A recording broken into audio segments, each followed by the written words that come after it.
कुर्बानी होती रही है और होती रहेगी, इसको कोई रोक नहीं पाएगा। कुर्बानी पॉसिबल है ही नहीं, जिंदगी कुर्बानी पॉसिबल है, मानी जाती है और ये हमारे इस्लामी शरीयत का हुक्म है। एक मुस्लिम देश जिसने कुर्बानी पर लगाया बैन, लेकिन क्यों? ऐसी क्या वजह रही जो मुस्लिम बाहुल्य देश ने कुर्बानी को प्रतिबंधित कर दिया? कौन सा है ये देश? कहाँ है विश्व हिंदू परिषद ने क्या निकाला इस समस्या का तोड़? कैसे दी जा सकती है प्रतीकात्मक कुर्बानी? क्यों उठाए जा रहे हैं पर्यावरणविदों पर सवाल? वीएचपी का सुझाव क्या मानेंगे इस देश के मुस्लिम्स? जानने के लिए वीडियो के आखिर तक बने रहें। वीडियो में आगे बढ़ें उससे पहले अगर आप एक सच्चे हिंदू हैं तो सब्सक्राइब करें फैक्ट मंत्रा चैनल को और बेल नोटिफिकेशन को ऑल पर लगाएं ताकि कोई भी वीडियो मिस ना हो। ईद उल अजहा या बकरीद मुसलमानों का एक प्रमुख और दूसरा सबसे बड़ा त्योहार है, जिसे इस्लामिक कैलेंडर के अनुसार 12वें महीने जुअल हिज्जा की 10वीं तारीख को मनाया जाता है और इस साल उज़ल हिज्जा महीना 30 दिन का है, इसलिए बकरा ईद का यह त्योहार 7 जून 2025 को मनाया जाएगा। लेकिन तैयारियों का शोरगुल अभी से सुनाई देने लगा है, क्योंकि दुनिया में 2 बिलियन मुसलमान हैं और मुसलमान के लिए ये एक प्रमुख त्योहार है। भारत जो एक हिंदू राष्ट्र के रूप में देखा जाता है, जहां जब इतनी तैयारियां, खुशी, जोश और उल्लास है, तो सोचिए मुस्लिम देशों में क्या ही हो रहा होगा। पर एक मुस्लिम देश ऐसा भी है जहां बकरा ईद को लेकर गुस्सा, नफरत और दुख नजर आ रहा है, क्योंकि यहां बकरा ईद के मौके पर कुर्बानी पर बैन लगा दिया गया। जी हां, और इस देश का नाम है मोरक्को। यह उत्तरी अफ्रीका का एक देश है जो दक्षिण में पश्चिम सहारा, पूर्व में अल्जीरिया और उत्तर में क्यूटा, मेलीला से घिरा हुआ है। साल 1956 में एक आजाद देश के रूप में पहचान हासिल करने से लेकर आज तक मोरक्को की पहचान इस्लाम से मानी जाती है। 4,46,300 वर्ग किलोमीटर के क्षेत्रफल में फैले इस देश की कुल आबादी 3,84,30,000 से भी ज्यादा है और ज्यादा पॉपुलेशन हर साल 66 से 67% ग्रोथ रेट के साथ ऊपर जा रही है। और इस ग्रोथ के साथ ही मोरक्को की इस्लामिक पहचान भी दिन पर दिन बुलंद होती जा रही है, क्योंकि ये इस्लामिक देश है जिसकी कुल संख्या का 99.68% हिस्सा इस्लाम में गहरी आस्था रखता है। शिया और सुन्नी दोनों ही वर्ग मोरक्को में है, पर सबसे ज्यादा सुन्नी है जो 99.23% है, जबकि शिया 0.45%। इस तरह इस्लाम में भी मोरक्को एक सुन्नी बाहुल्य देश है। हालांकि जब त्योहारों की बात आती है तो क्या सुन्नी क्या शिया दोनों ही समुदाय भाईचारे के साथ हर त्योहार को सेलिब्रेट करते हैं, फिर चाहे वो मीठी सेवइयों वाली मीठी ईद हो या फिर बकरा ईद।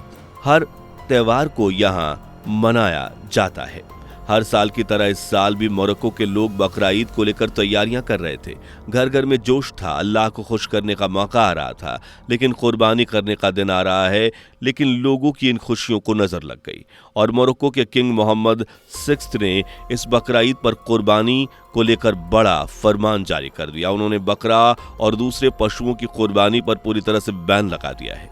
सरकार की तरफ से भी सख्त आदेश देते हुए साफ कर दिया गया है कि अगर कोई भी नागरिक बकरा या फिर दूसरे जानवरों को कुर्बान करता हुआ दिखा तो उनके खिलाफ सख्त से सख्त कार्रवाई की जाएगी। इतना ही नहीं, लोग चोरी छुपे कुर्बानी ना करें, इसके लिए भी प्रशासन और अफसरों को जिम्मेदारी सौंपी गई है। बहुत पहले से ही देश में पशुओं की खरीद बिक्री बंद हो गई है। लोगों के घर घर जाकर जानवरों को चेक किया जा रहा है कि कहीं कोई गड़बड़ तो नहीं।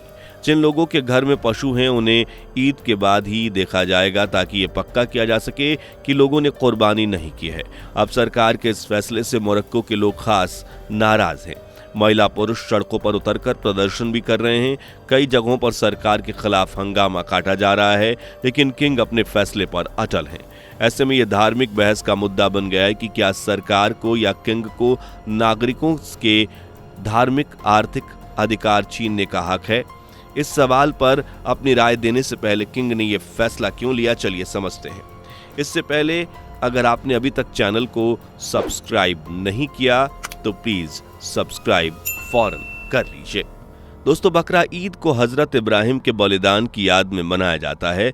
जब उन्होंने अल्लाह के आदेश पर अपने बेटे हजरत इस्माइल को बलिदान करने का फैसला लिया था, तो अल्लाह भी अपने लिए उनकी भक्ति में खुश हुए और इस्लाम को जीवन दान देते हुए कुर्बानी की जगह पर एक जानवर रख दिया।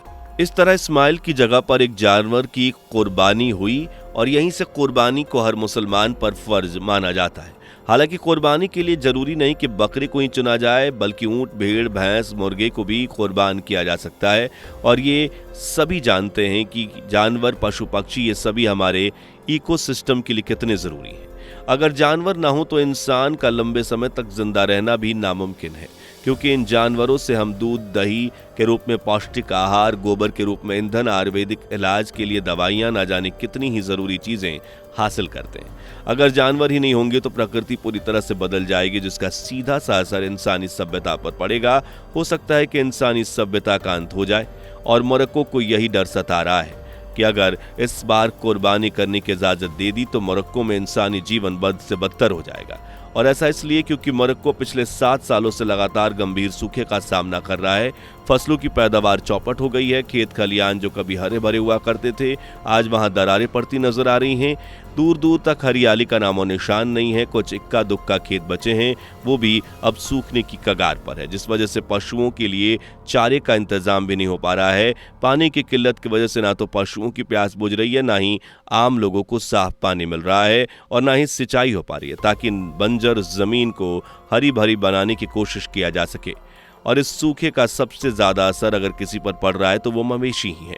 मोरक्को में ज्यादातर लोग की आय का जरिया कृषि और पशुपालन ही है, लेकिन सूखे की मार और पानी की किल्लत से इंडस्ट्री पर खास असर पड़ा है। देश में मवेशियों की संख्या करीब 38% की गिरावट दर्ज हुई है, जबकि जलाशयों की कैपेसिटी भी 23% तक कम हो गई है। ऐसे में मोरक्को में मवेशियों की कुर्बानी दी जाती है तो इनकी संख्या में और ज्यादा कमी आएगी, लेकिन सरकार ये नहीं चाहती। उल्टा सरकार और किंग तो नागरिकों के लिए खाने पीने का इंतजाम करना है, क्योंकि सूखे के कारण मवेशियों के लिए मिलने वाला चारा 50% तक महंगा हो गया है, जिससे पशुपालकों और किसानों पर महंगाई का बोझ पड़ गया है।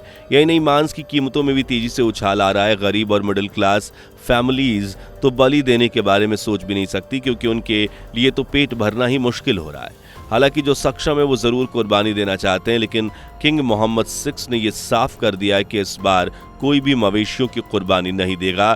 जो लोग उनका विरोध कर रहे हैं उन्हें जवाब देते हुए मोहम्मद 6 ने कहा कि बकरा ईद पर कुर्बानी ना देना इस्लामी सिद्धांतों के खिलाफ नहीं, बल्कि इसके अनुसार ही है, क्योंकि इस्लाम कहता है कि बकरा ईद पर कुर्बानी देना अच्छा होता है, पर यह जरूरी नहीं कि ऐसा कहीं नहीं लिखा। इसलिए इस बार कोई कुर्बानी नहीं देगा। उल्टा तो किंग देश में मवेशियों की संख्या को बढ़ाने में लगे हुए हैं। हाल ही में मोरक्को में मांस और पशुओं के इंपोर्ट पर लगने वाले टैक्स और वेट को हटा दिया गया। साथ ही ऑस्ट्रेलिया से 1 लाख भेड़ों को इंपोर्ट करने का फैसला भी लिया गया, ताकि देश में खाने के रूप में मवेशियों की कमी न रहे। इसके अलावा सरकार ने 6.2 मिलियन दिरहम यानी कि लगभग $620 मिलियन का एक कार्यक्रम भी शुरू किया, जिसमें पशु पालने वालों को फाइनेंशियली हेल्प की जाए।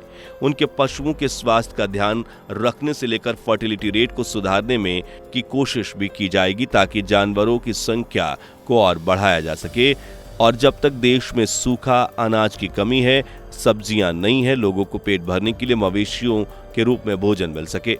हालांकि सरकार इस फैसले से कुछ लोगों को नाराज कर चुकी है, तो वहीं ज्यादातर ने उनकी तारीफ भी की है। कई मुस्लिम देशों में मोरक्को के इस फैसले की तारीफ करते नहीं थक रहे, क्योंकि ये मुश्किल घड़ी में एक सटीक और आवाम के हित में लिया गया फैसला है, जिसकी इस मौके पर सख्त जरूरत थी। लेकिन इस फैसले के बीच मोरक्को के मुसलमान इस बात को सोच सोच कर परेशान हैं कि बिना कुर्बानी के बकरा ईद का त्यौहार कैसे मनाएंगे।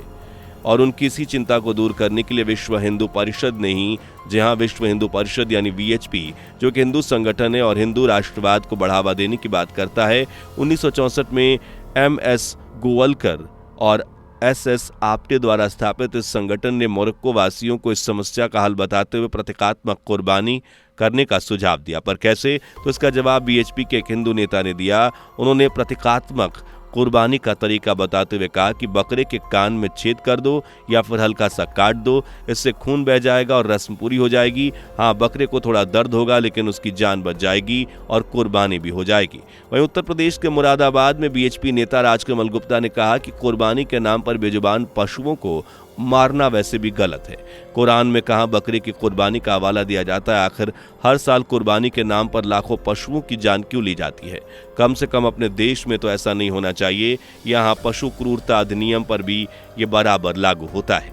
इसके अलावा उन्होंने पर्यावरणविदों पर भी सवाल उठाए। उन्होंने कहा कि आप होली पर कहते हैं कि रंग मत लगाओ, दिवाली पर पटाखे मत जलाओ, तो फिर बकरा ईद पर किसी बेजुबान जानवर को काटने की इजाजत भला कैसे देते हैं?